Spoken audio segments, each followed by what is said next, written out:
Good evening, and thank you for being here tonight. Every letter I read on this channel was sent to me by someone who lived it.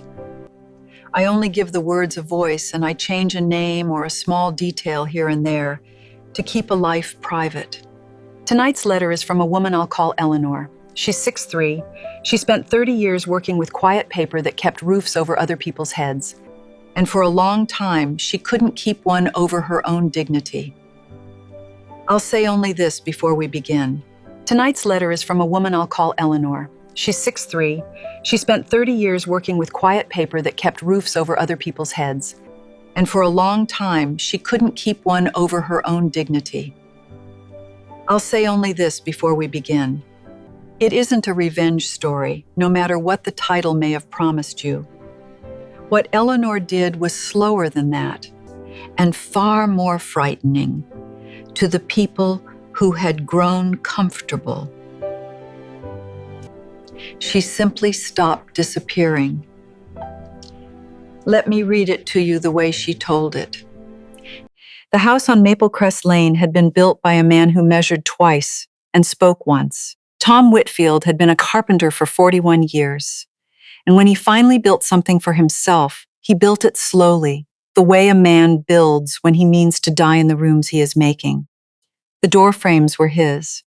The window seat in the front room was his, scaled to the exact length of Eleanor's body so she could lie there on a Sunday with a book and her feet against the cold glass. The banister curved under the hand because he had sanded it across 3 weekends until it stopped being wood and started being something you trusted. There was a workshop in the basement that still smelled of cedar and machine oil 2 winters after he was gone. Eleanor had stopped going down there. Not from grief, exactly, from the opposite of grief.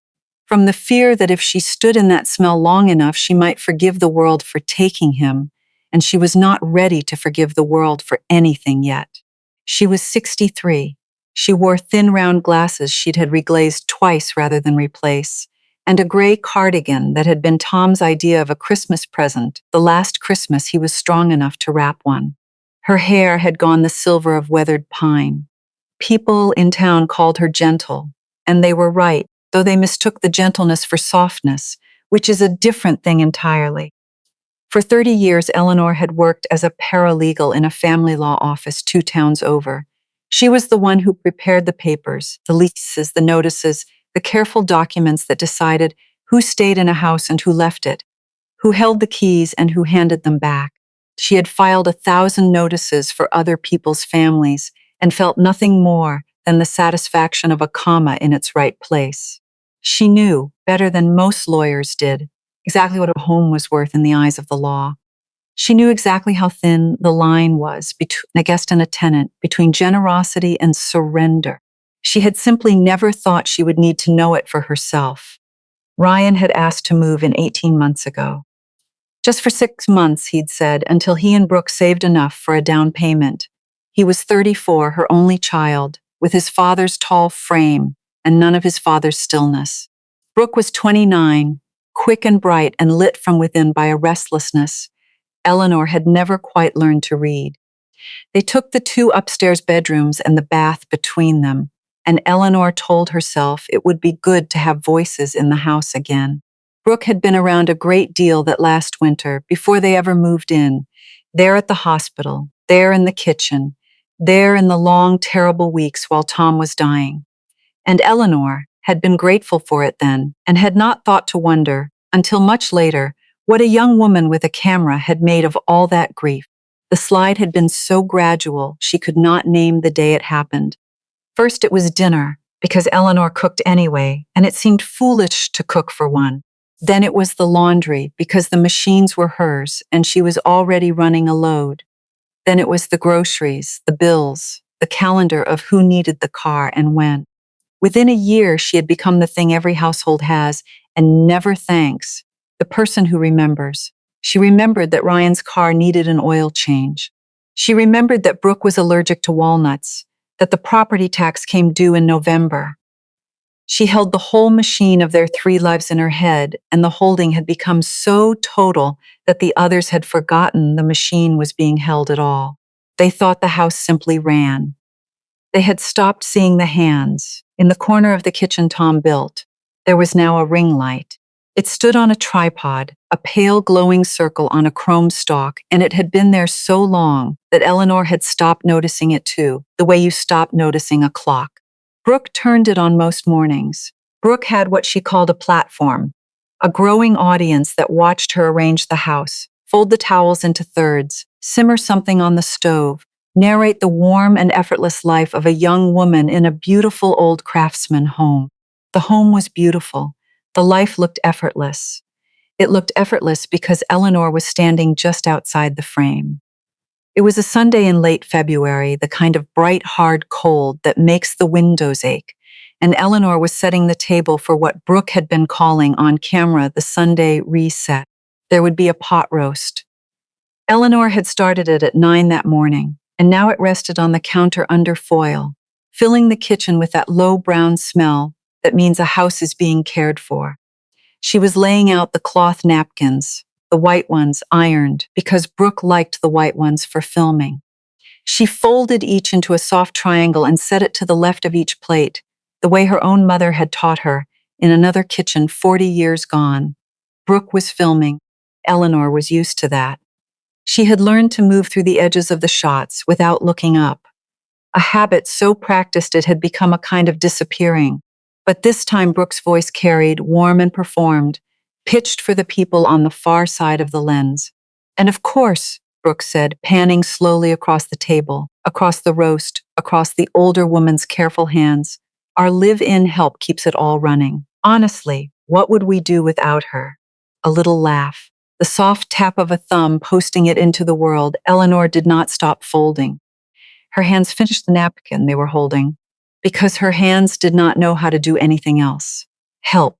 She turned the word over the way she'd once turned over the wording of a clause, testing it for what it actually meant.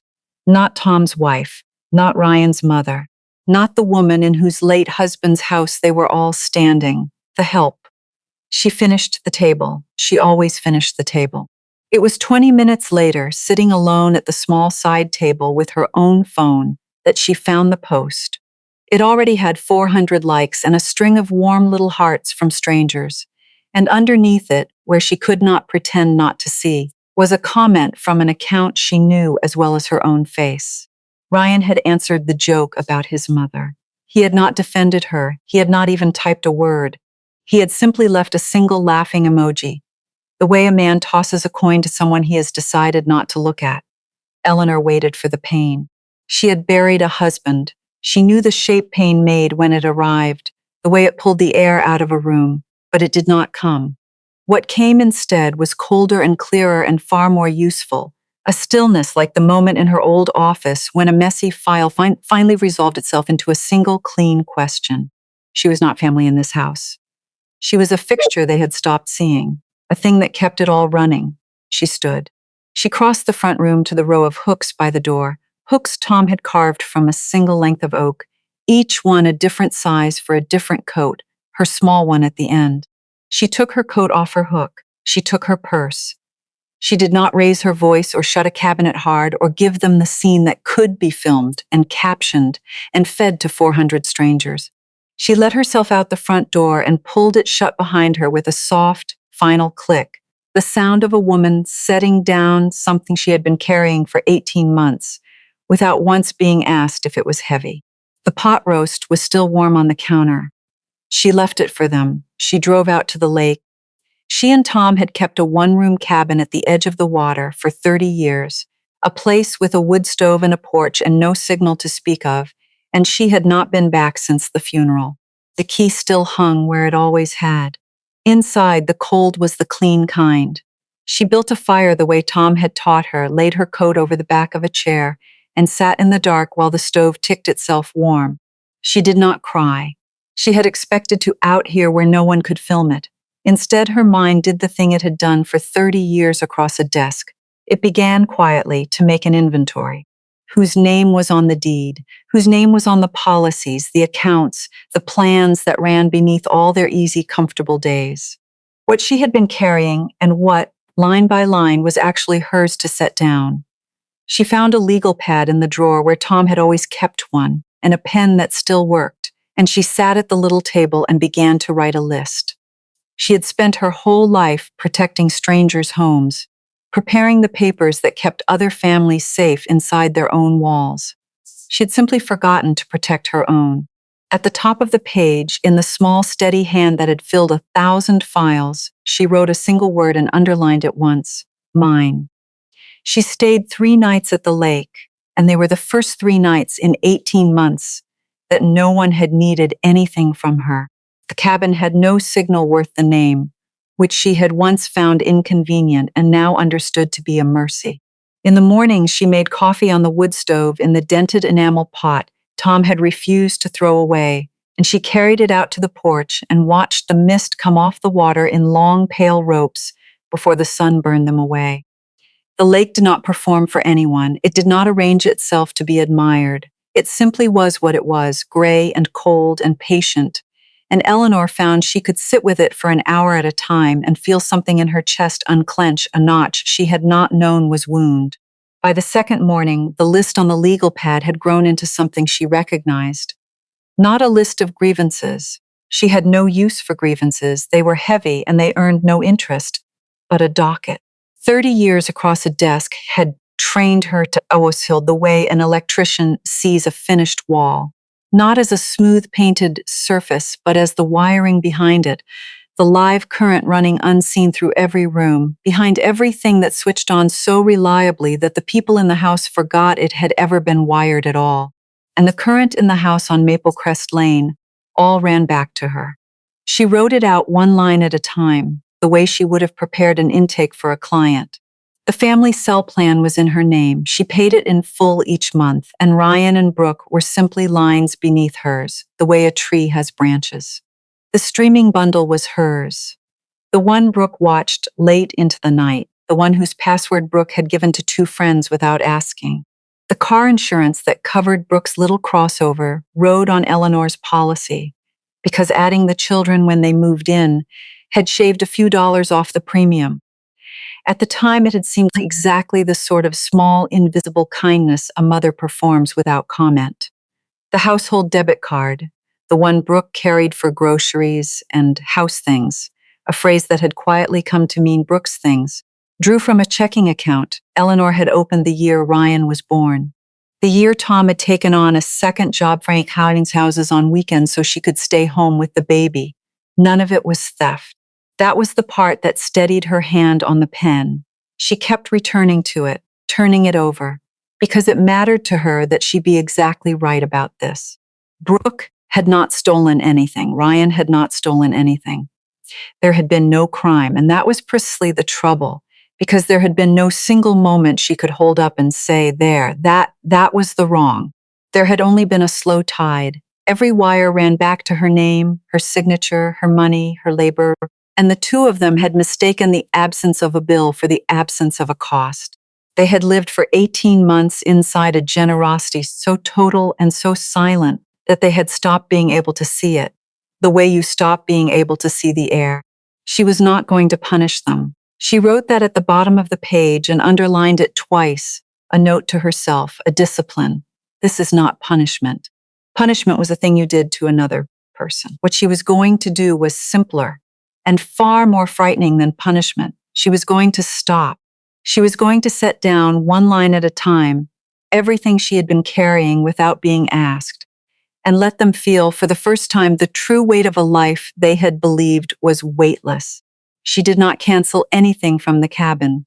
She wanted to do it the way she had done it for clients, in person, in order, with a date written beside each line, so that no one could ever say she had acted in a temper. She had watched too many people destroy a strong position by acting in a temper. On the morning she drove home, she stopped at the bank in town first. She sat across a wide, clean desk from a young man named Dylan, who called her ma'am and had a framed photograph of a baby, turned to face the customers, and she made the changes she had decided on by the wood stove, one at a time, watching him type each one into the system that made them real. She closed the shared card. She redirected the automatic payments. The mortgage was long paid, but the taxes and the insurance and the utilities all moved now to a new account that bore her name and no one else's. She had him print a confirmation of each. She thanked him, and she meant it, and she folded the warm pages into her purse beside the legal pad.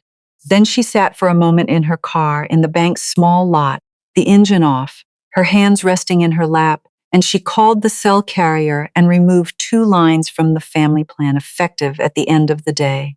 The man on the line tried to sell her an upgrade. She declined kindly. She called the insurance company and asked, in the same even voice, to be quoted as a single driver on a single vehicle, the way she had been before any of this. It took less than 40 minutes to unwire a year and a half. She found she was not surprised. She had always known in the part of her that prepared the papers that the things which take years to build by accident can be undone in an afternoon on purpose. That was the whole quiet terror of her old profession and the whole quiet power of it. She drove the rest of the way home with the radio off, and the silence in the car was not empty. It was full of something. It took her a mile or two to recognize it, and when she did, she almost laughed, alone there behind the wheel on the county road. It was the feeling of a desk finally cleared at the end of a long case. It was competence. It was the oldest, surest pleasure she knew, and she had forgotten she was allowed to feel it on her own behalf. She was unloading a single bag of groceries when the first text came in. Hers, the things she liked and had stopped buying because no one else in the house would eat them. The good, sharp cheddar, the seeded loaf, the unsalted butter, a small bunch of the cut flowers she used to keep on the sill before the sill became a shelf for Brooke's props. The phone buzzed against the counter. Why was my card declined? I'm standing here with a full cart.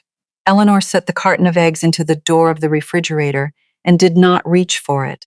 A second buzz, a minute later. Hello? This is so embarrassing. There are people behind me. Then the phone began to ring, the screen lighting with Brooke's name and the small, square photo Brooke had chosen of herself, the one with the good light.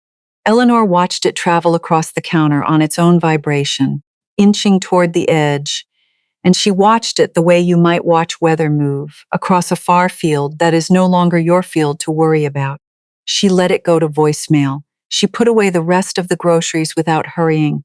The butter in its dish, the flowers in the jug, the cheese wrapped properly in paper. Then she made herself a single slice of toast, buttered it to the very edges, and ate it standing at the window where the late morning light came in clean across the floor. Tom had laid plank by plank. Brooke came home, flushed and loud, the abandoned cart apparently a wound she intended to dress, in front of an audience that was not there.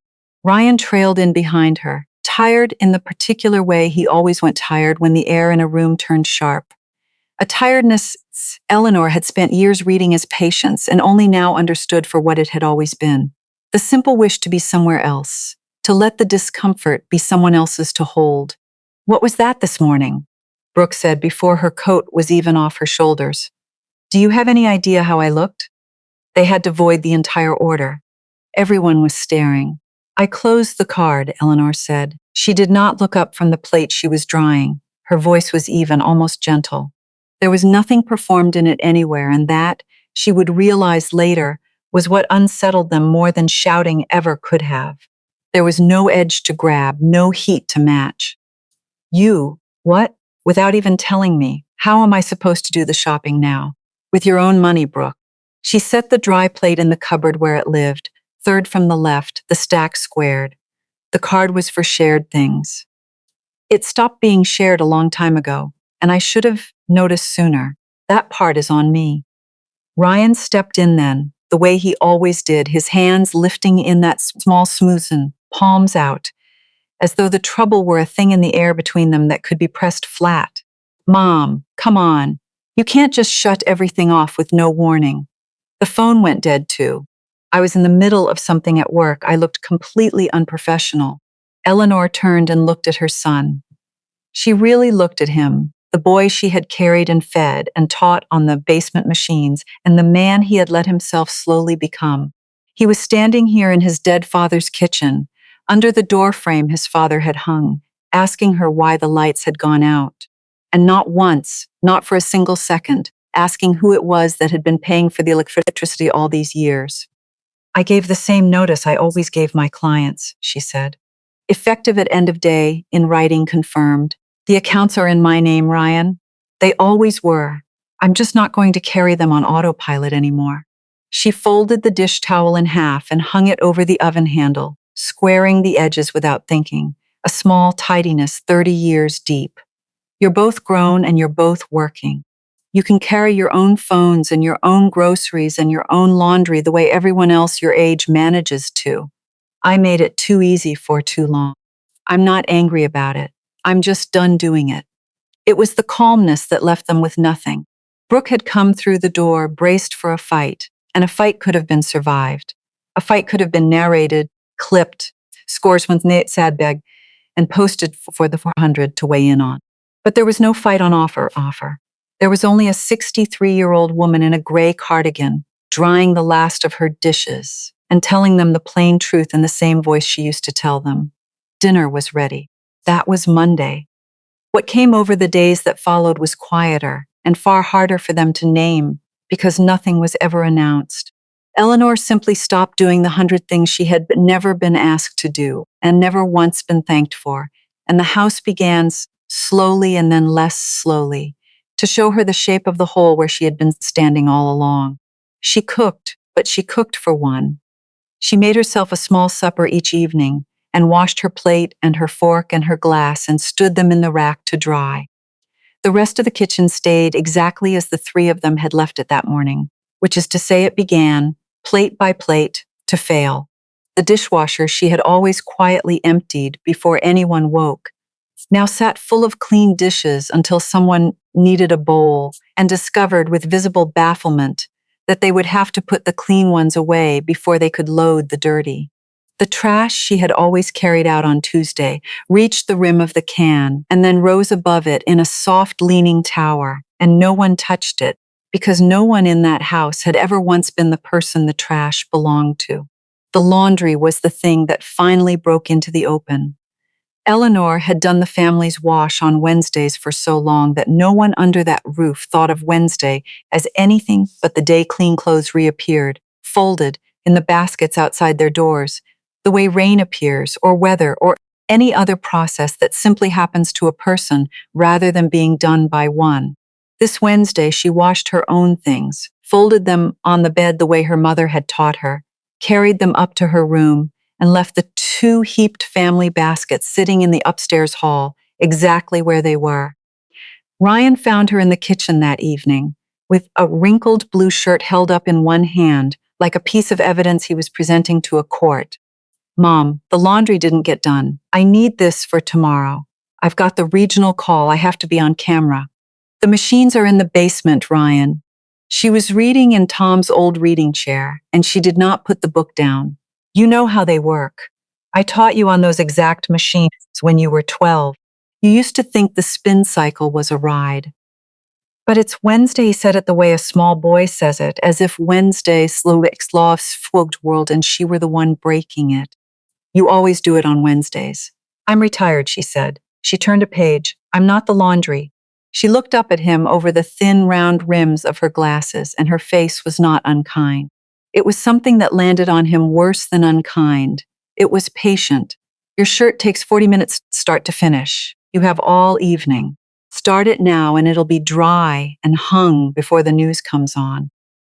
He stood there a moment longer, the shirt sagging in his fist, plainly waiting for the mother who, for 30 years, had always, at the very last moment, relented, who had always sighed and reached out and taken the basket from him and made the small problem vanish, so that he would never have to sit for even a minute inside the mild discomfort of solving it himself. She did not reach out.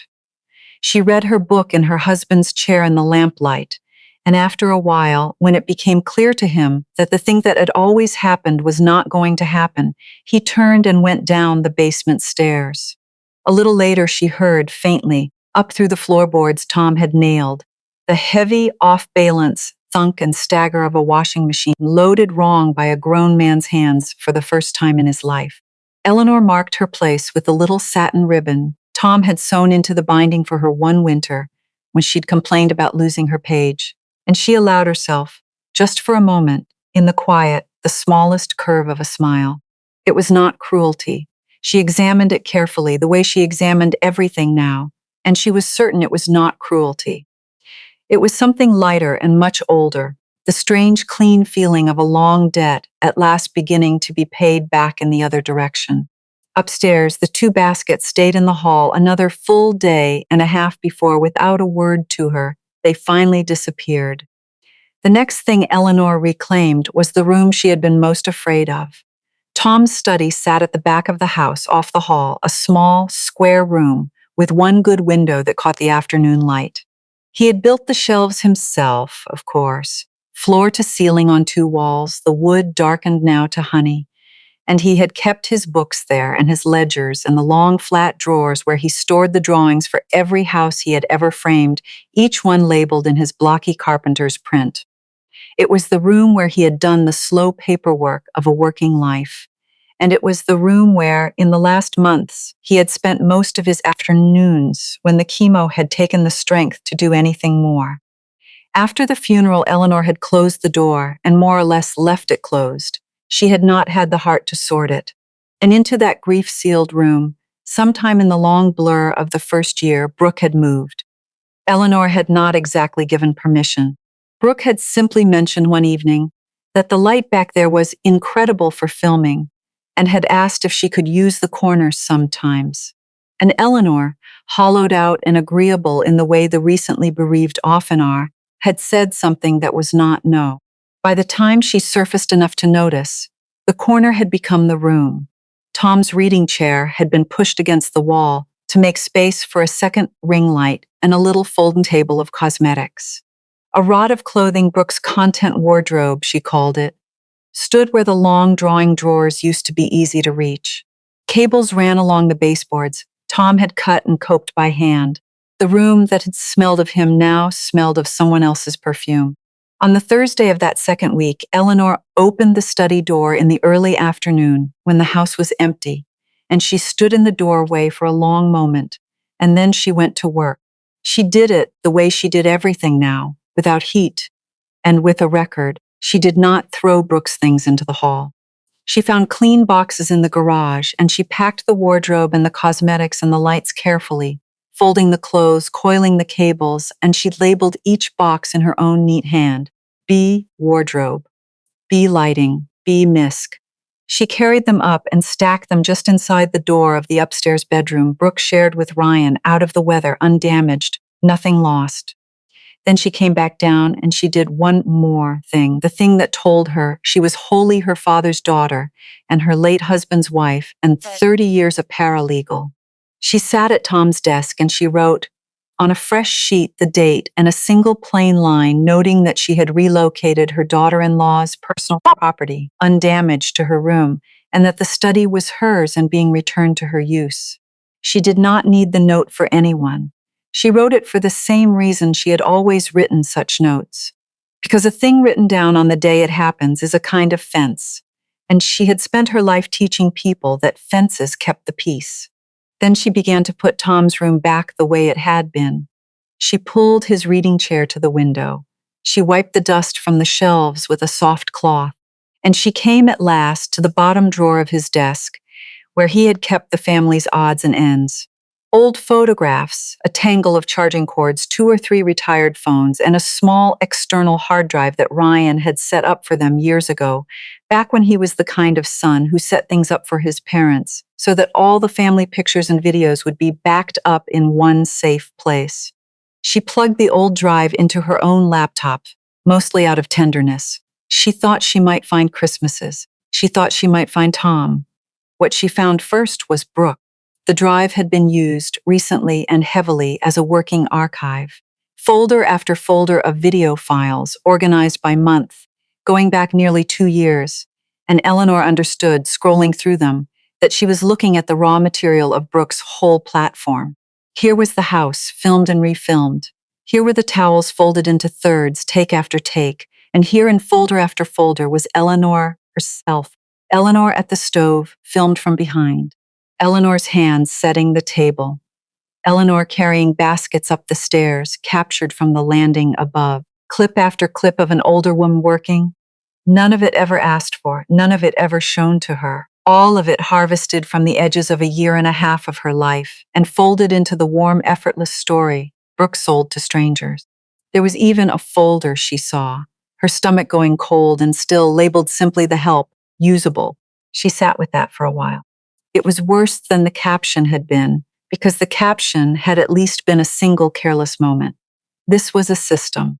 This was 18 months of a young woman pointing a camera at her husband's grieving mother and quietly deciding which frames of her unpaid labor were usable. But that was not what stopped her heart. What stopped her heart was a folder near the bottom that did not match the others. It was not labeled by month.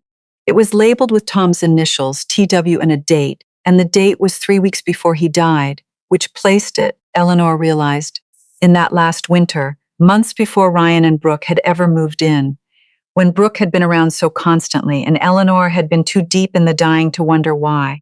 Inside was a single video file. Brooke had not made it for the platform. Eleanor knew that the instant it opened, because the framing was wrong for Brooke. It was a phone propped crooked on a shelf, the light unmanaged, no thought given to anything but the man in the chair. It was Tom. It was Tom in this very study, in the reading chair by the window, thinner than she could stand to see, the cancer already plain in the hollows of his face, a blanket over his knees that she remembered that she still had, folded in the cedar chest at the foot of their bed. He was talking to the camera. He was talking, she realized, as his voice came quiet and rasping out of her laptop's small speakers to Ryan. "Hey, son, I asked Brooke to help me get this set up. My hands aren't steady enough for the buttons anymore." A small, dry laugh, the one she knew in her body. "I waited till your mother went to the pharmacy. I don't want her to see me asking this. She'd only tell me not to fuss. But I'm not going to be around to say some of this when it matters. So I'm saying it now while I can still get the words out in the right order." Eleanor put her hand over her mouth. "Take care of your mother," he said it simply, the way he said everything. A man who measured twice and spoke once. "I don't mean money. She's smarter with money than both of us put together. She'll be fine. I mean, don't let her disappear, Ryan. She does that. She takes care of everybody so quiet you forget she's there. And then one day you look up and she spent her whole self on you and never asked for a thing. Don't let her vanish into the background of her own house. This house, I built it for her, every board in it. You make sure it stays hers. You make sure she's the one sitting in the good light, not the one standing off to the side." He paused, breathing carefully. "That's the only thing I'm going to ask you for. Promise me that. Take care of her and don't let her disappear." The clip ran another few seconds. Tom reaching toward the crooked phone, the screen swinging, his voice murmuring, "Is it still going? I can't tell." And then it ended. Eleanor did not move for a long time. The afternoon light tracked slowly across the floor he had laid. She understood now, with the cold, clean clarity that had not left her since the lake, what she was looking at. Tom had recorded a last message to his son. He had asked Brooke to set it up because his hands shook too badly to do it himself, and he had waited until Eleanor was out of the house, so she would not stop him, and so the words could reach Ryan as a surprise from the grave. And Brooke had taken it and saved it, and filed it on the family drive and never given it to Ryan. For 2 years, she had held the last words a dying father spoke to his only son, words that asked him to protect his mother, words that asked him not to let her disappear. And she had buried them, because they did not fit the story she was selling, because a grieving family was on brand only until the grief asked something of you.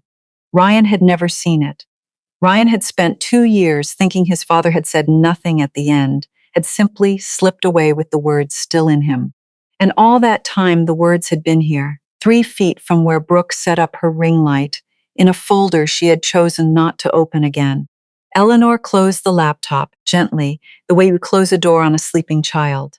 She sat in Tom's chair in his returned room and she let herself cry then, for the first time since the funeral, not loudly, just steadily, the tears running down and dropping onto the backs of the hands he had praised.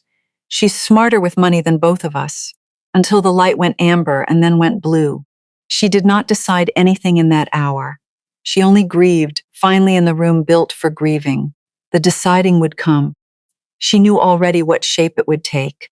and she knew she would not waste it on a scene. Some things you do not post.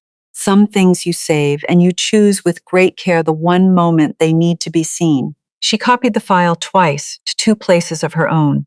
Then she dried her face, and she went to make her single supper, and she said nothing to anyone. The unannounced guests arrived 2 days later. It was a Friday evening, and Eleanor was in Tom's chair with a glass of wine and the lamp on when she heard car doors in the drive and looked out to see Brooke's parents coming up the walk with two small rolling suitcases and the comfortable air of people who have been told they are expected. No one had told her. She set her glass down and waited because she already knew the shape of what was coming, the way you know a storm by the green in the light. Brooke met them at the door, bright and loud, kissing cheeks, calling them in. Come in, come in, the guest room's all set, right down here. And she steered them toward the hall, toward the door at the back, and turned the handle of the room that had been the guest room, and was now, as of that week, Eleanor's again. It did not open. Brooke rattled it harder, and turned around with the smile already gone from her face. Did you lock this? I did, Eleanor said. She rose, and she crossed the room, and she put out her hand to Brooke's mother with perfect warmth. Diane, Gerald, it's lovely to see you both. Did you have an easy drive up? They murmured that they had, glancing between the two women, the temperature in the hall plainly confusing them. Brooke stepped close and dropped her voice to a furious whisper. Open the door. My parents are staying the whole weekend. Where are they supposed to sleep? You should have asked me, Brooke. Eleanor's voice stayed gentle and entirely level, pitched only for the two of them. That isn't the guest room anymore. I've taken it back for myself. If you'd told me you were having guests, I'd have told you that a week ago, and you could have planned. She turned, still perfectly pleasant, to the older couple standing awkward by their little suitcases. You're very welcome to stay. There's a comfortable pullout in the upstairs living area, and Brooke and Ryan can get you set up. I keep early hours myself, so I'll say goodnight. It really is good to see you both. And she picked up her glass, and she walked back to her husband's chair, and she sat in the good light, and she opened her book. Leaving Brooke standing in the hall in front of her own parents, with nothing in her hands and nothing to say, holding, for the very first time, the full weight of a thing she had assumed would simply, as it always had, be carried by someone else. Brooke's parents left on Sunday after a weekend on a pull-out couch, saying their goodbyes with a cool, baffled politeness that did not quite know where to land. And the moment their car turned out of the drive and the sound of it faded down the lane, Eleanor sat down at Tom's desk and began to write the hardest document of her life. She had prepared notices for 30 years. She had typed them for landlords she liked and landlords she privately could not stand, for families coming apart at the seams and families simply outgrowing a place and moving on. In all that time, she had never once felt the paper as anything but paper. A notice was a fence. A fence kept the peace.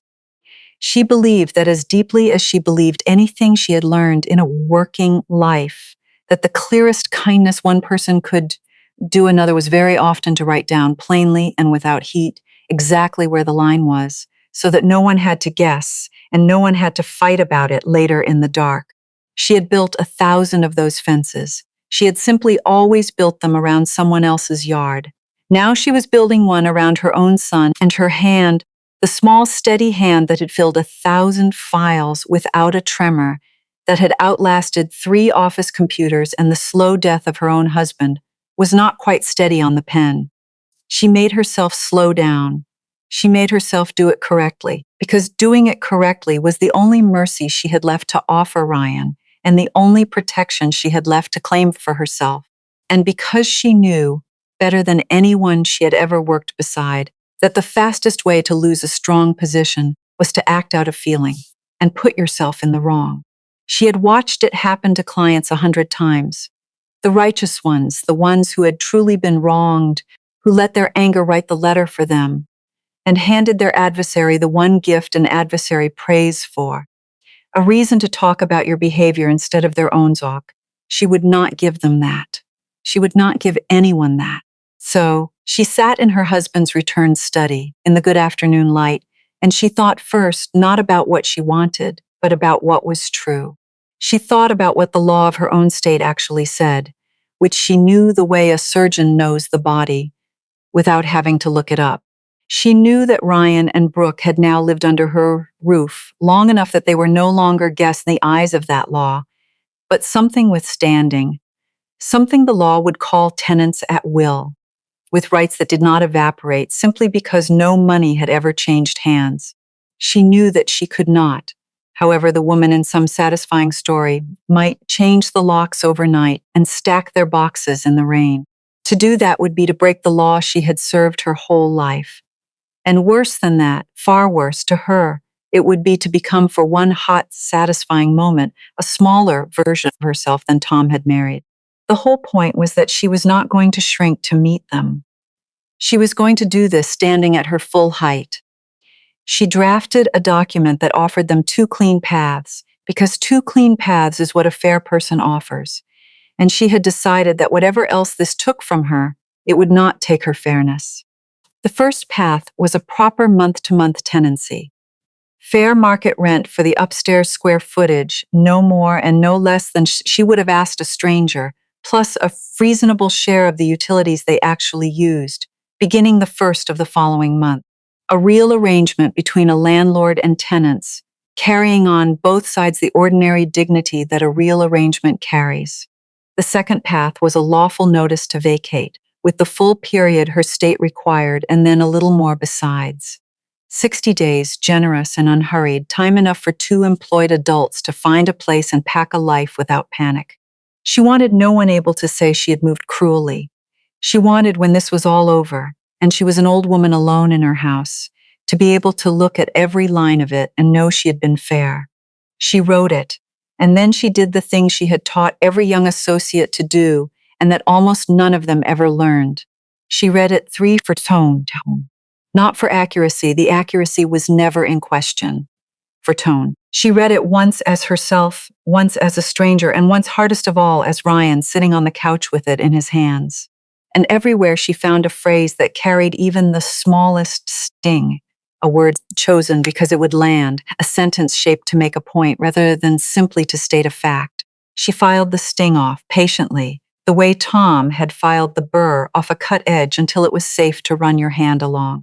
She filed until the page was only and exactly what it claimed to be. An offer, fairly made, by a woman who was done being treated as furniture and was not interested in becoming a blade. Then she called Marjorie. Marjorie Klein had been an attorney at the firm for as long as Eleanor had been a paralegal there, was long retired now and living 2 streets over in a tidy bungalow with a sun porch full of geraniums, and was very likely the one person left alive who understood exactly how good Eleanor was at this. They had coffee on Marjorie's sun porch on Monday morning, the geraniums going red in the cold light, and Eleanor slid the pages across the wicker table without a word.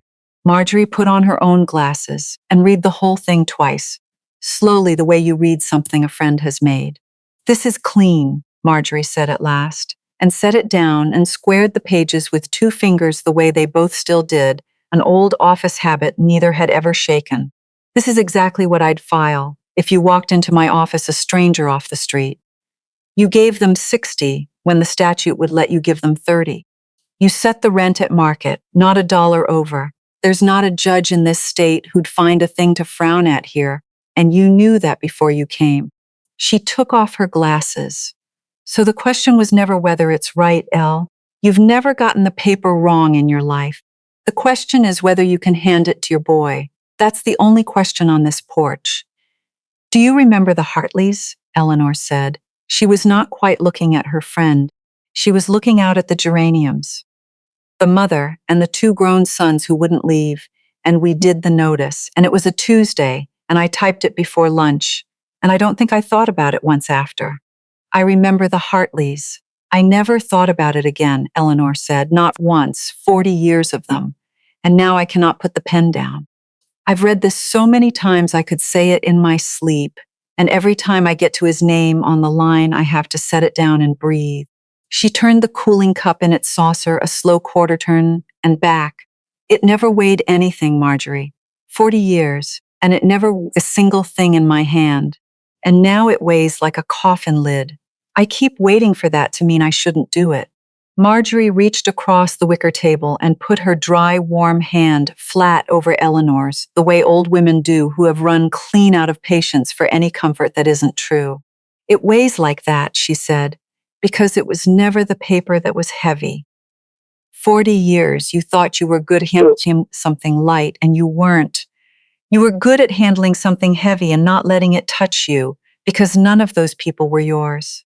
The paper was always this heavy, Elle. You just never once had a person standing inside it before. She squeezed. That's not a reason to stop. That's just the cost. You always knew there was a cost. Now you're the one paying it. That's all this is. Eleanor sat with that. Outside, a cardinal landed on the porch rail, considered them, and left. He'd hate it, she said quietly. Tom, he'd hate that it came to this with Ryan. He'd hate worse what it was before, Marjorie said. You standing off in the corner of his house while a stranger sold the look of it. Don't you put your own grief in Tom's mouth, Eleanor Whitfield. That man asked exactly one thing at the end, and you know what it was. He'd sign this himself.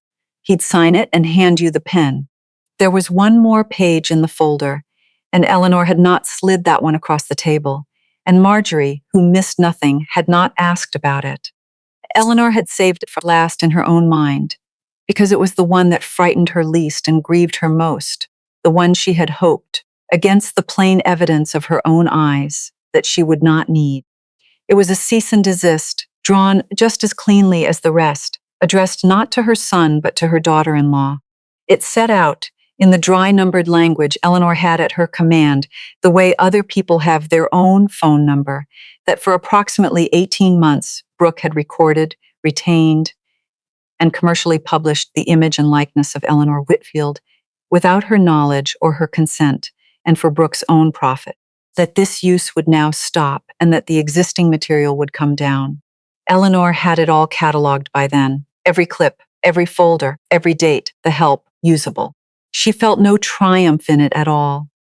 She felt only the specific bone-deep tiredness of a woman who had truly hoped the people in her own family would never make her reach for a thing like this and had been wrong. She did not mention the other file to Marjorie, not the one with Tom's initials and the date 3 weeks before the end. Some things you do not put in front of even your oldest friend over coffee. Some things you carry alone, and you save and you choose with enormous care the single moment in which they will need to be seen. She gave it to them on a Wednesday evening. A Wednesday, she noted to herself the old laundry day and decided she did not believe in omens and chose the day anyway. The three of them in the front room, the lamp on, the early spring dark pressing soft at the windows. She did not ambush them. She had never in her life ambushed anyone. An ambush, like anger, was a way of handing the other person your strength.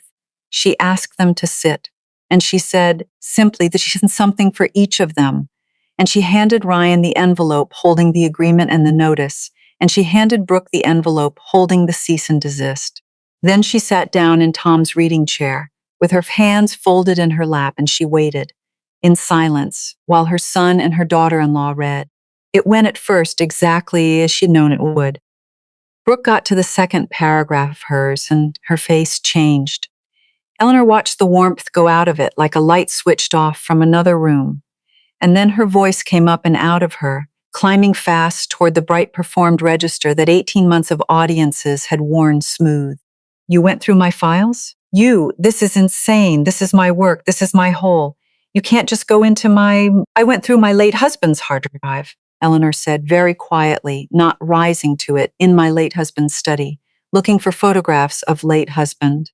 Everything I found on that drive, I had every right in the world to find, and everything of me that I found on it, Brooke, every clip you took without ever once asking the woman it was a picture of.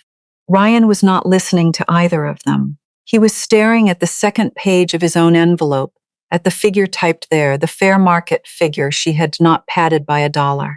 Mom, he said, and his voice was thin. Rent? We're trying to save for a house. If we start paying this, it's going to take us years longer. You know what then it will take years longer. Eleanor said, the way it takes everyone else their age years longer. Ryan, look at me. I am not throwing you out of anything. Read the second page, the one you skipped to get to the number. you can stay. You can stay as tenants, paying what tenants pay like two grown adults, or you can take the 60 days, which is more notice than the law makes me give, and more than this house has given me in 18 months. Because do you know what this house has put in writing in a year and a half about what your mother is worth? She let the silence sit for one beat, too. Nothing, not one word, until tonight. And Brooke, cornered now with the cease and desist trembling slightly in her hand and her husband's face turned away from her, did the only thing she had ever learned to do with a feeling. She reached for the camera. Not a real one. There was no camera in the room. And Eleanor would think about that later, the awful instinct of it.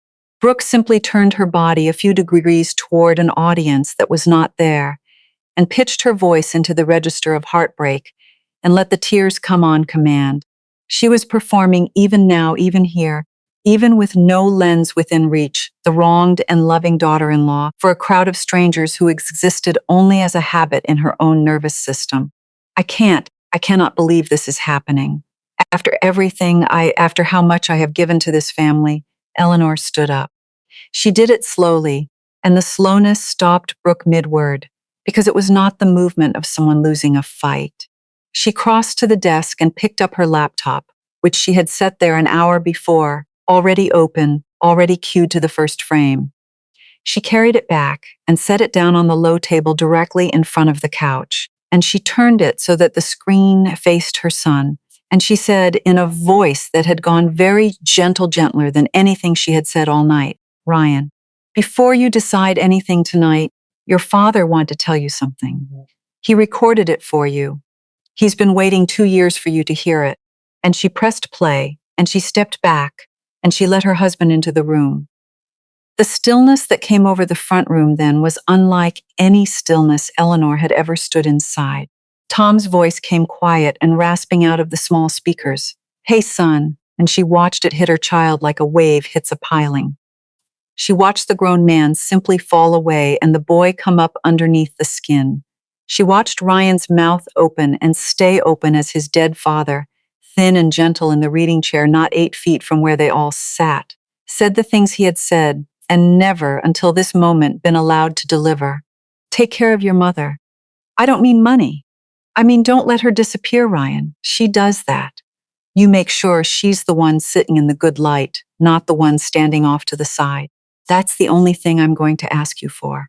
Promise me that." And then the small, terrible business at the end, Tom reaching for the crooked phone, his voice gone to a murmur. "Is it still going?" "I can't tell." And the screen going dark. For a moment, no one breathed. Then Ryan made a sound Eleanor had not heard from him since he was a very small boy, a single broken intake of air, the sound of something giving way that has held too long. "Where?" His voice failed and came back in pieces. "Where did this, Mom, where did this come from? I never saw. Dad never said anything at the end. They told me he wasn't really able to. Near the end, I thought It was on the family drive," Eleanor said. "Been there the whole time." Filed away. And she watched her son turn, slowly, the way a man turns when some part of him has already understood and is begging the rest of him to be wrong, and look at his wife. "You set up the camera," Ryan said. It was not a question. He had heard it. They had all heard it in Tom's own failing voice. "I asked Brooke to help me get this set up. He asked you to film it, for me. His face was doing something that was painful to watch. You had this. My father, he was dying. He used the last of himself to record this for me, and you had it this whole time, and you never gave it to me. You let me think he died with nothing left to say." Brooke's performed tears had stopped. They had simply switched off, and what was underneath them was worse than any tears could have been. A white, flat, cornered stillness, the face beneath the face. It didn't. She started and stopped, because there was no end to that sentence that could survive being spoken aloud in that room. It didn't fit. It wasn't usable. It wasn't on brand. "I was going to give it to you," she said finally, which was the worst thing she could have said, because it was nothing at all, and everyone in the room knew it was nothing. Ryan stood up. He did not shout. Eleanor had braced for shouting, and there was none. She watched her son discover, all at once and all the way down, the true weight of the last 2 years, and she saw with a clarity that broke her heart even as it healed something older, that the discovery was its own kind of leaving. Something between this man and this woman had just walked quietly out of the room and was not going to be invited back. He looked at the dark laptop, at the place where the last frame of his father had been. Then he turned to his mother, and the boy was all the way up in his face now. Openly, the careful grown veneer gone entirely, and he said the only true thing there was left to say. "I'm so sorry, Mom." His voice came apart, and this time he let it, made no effort to gather it back up. About the comment, about the video she posted, about, God, about all of it, about letting you turn into the help in your own house, in his house. It's the one thing he asked me. He pressed the heel of his hand hard against his eyes. He knew. He knew I'd let it happen, and he tried to stop it from wherever he is, and I still. Eleanor crossed the room to her son, and she reached up and put her hand against his wet face the way she had when he was small, and the world had hurt him in some way she could not fix, only hold him through. She did not say it's all right, because it was not all right, and they were both finally too honest with each other now to insult the moment with the lie. She said the truer thing. "You're seeing me now," she said softly. "That's a place to start, Ryan. It's not nothing. Your father didn't waste his last words on someone he'd given up on. He spent them on you. So don't you dare give up on yourself in front of me tonight." And behind them, on the couch alone, Brooke sat with 2 opened envelopes in her lap and her phone face down and dark beside her. For the first time in 18 months, there was no one filming her and no one watching her, and nothing whatsoever about the moment she was sitting inside that could ever, by any art she possessed, be edited into something that looked warm. The house was very quiet for a long time after that night, not the tense, held breath quiet of the weeks before. That quiet had been a kind of weather, a pressure system that everyone could feel building behind their eyes. This was a different quiet. This was the quiet of a thing that has finished breaking and has not yet decided what it will become. Eleanor moved through it carefully, the way you move through a house in the first days after a death, when the furniture is all in the same places, but none of it means quite what it meant before. Ryan did not go back upstairs that night. Eleanor heard him in the kitchen long after she had gone to bed, the tap running, a chair scraping, the small, aimless sounds of a man with nowhere to put himself. In the morning, she found him asleep in Tom's chair in the study, the laptop closed on the table beside him, and she stood in the doorway and looked at her grown son curled into his dead father's reading chair like a boy who had crawled into his parents' room after a nightmare. She did not wake him. She made coffee 2 cups and set one quietly on the table beside him, and went out to the garden to give him the dignity of waking up alone. He came out to find her an hour later. The garden was only just beginning to wake.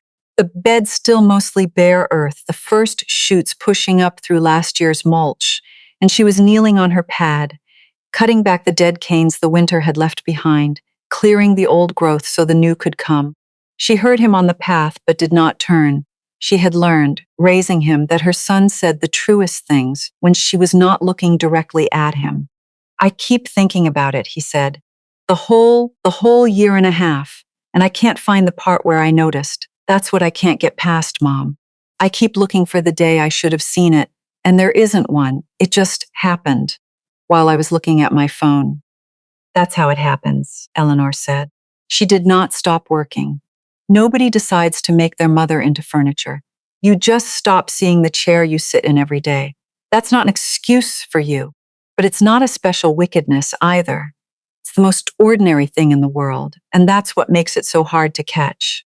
Dad caught it. His voice was rough. He was dying, and he still caught it. He saw it coming. He looked down at the bare beds. He knew me well enough to know I'd let it happen. That's why he made the video. He didn't trust me to do it on my own. Eleanor sat back on her heels and turned and looked at her son in the morning light. "He trusted you enough to ask," she said. "That's not nothing, Ryan. He didn't ask anyone else. He asked you. He was right that you'd need reminding. He was also right that you were the one worth reminding." She rested the shears in her lap. "Your father did not waste words on people he'd given up on. You should know that about the last thing he ever said." Ryan's face crumpled and held. He nodded. not trusting himself to speak, and they stayed together in the waking garden for a while, in the kind of silence that is not empty but full, the first real silence they had shared in 2 years. The conversation with Brooke happened upstairs behind a closed door, and Eleanor did not hear it and did not want to. She knew its shape from the after.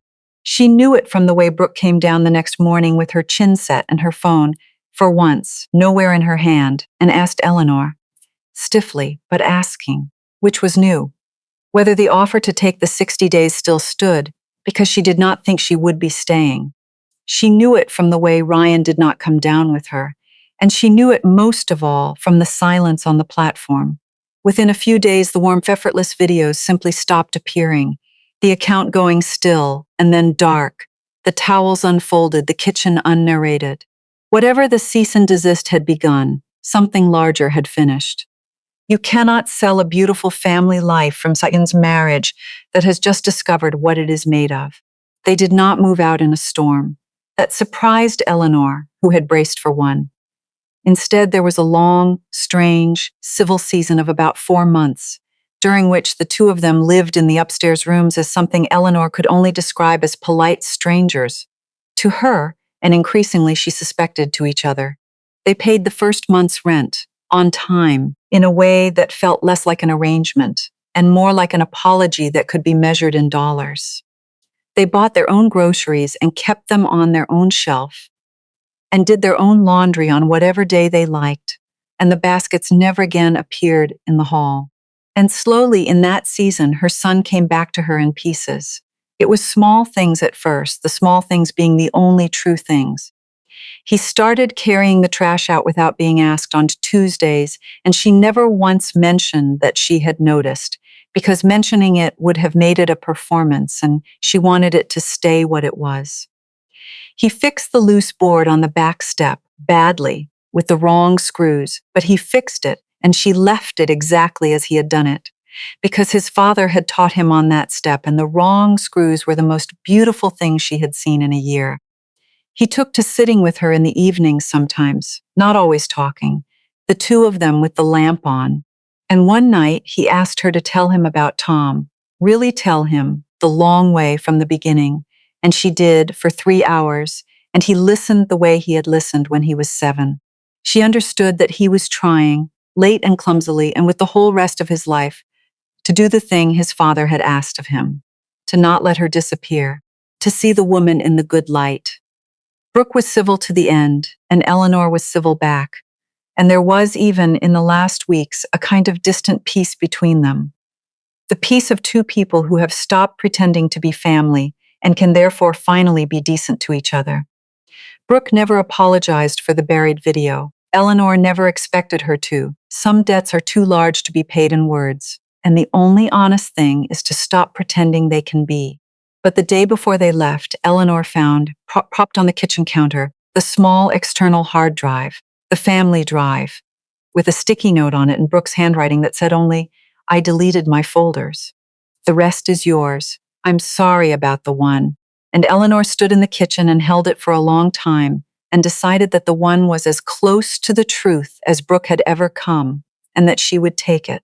They moved out on a Saturday in early summer, not to a beach house, not to anything grand, to a small 2-bedroom apartment on the other side of town, the kind of place 2 people rent when they are no longer sure they will be 2 people for long, though neither of them said that, and Eleanor did not ask. Ryan carried the last box down himself. He did not let Brooke help with that one, Eleanor noticed, and said nothing. At the door, he stood holding the spare key to the upstairs, turning it over in his hand, and then he pressed it into his mother's palm and closed her fingers around it. "It's yours," he said, "all of it," like he wanted. He held on to her hand a second longer. "I'll call Sunday, every Sunday, not to ask you for anything, just to call." "I know you will," she said, and she found that she did know it, which was its own quiet miracle. And then the cars pulled out of the drive. The sound of them faded down Maple Crest Lane, and the house was hers. She did not do anything dramatic with the silence. She had read, somewhere, a story like the one she was living, and in the story the woman threw open all the windows and danced through the empty rooms.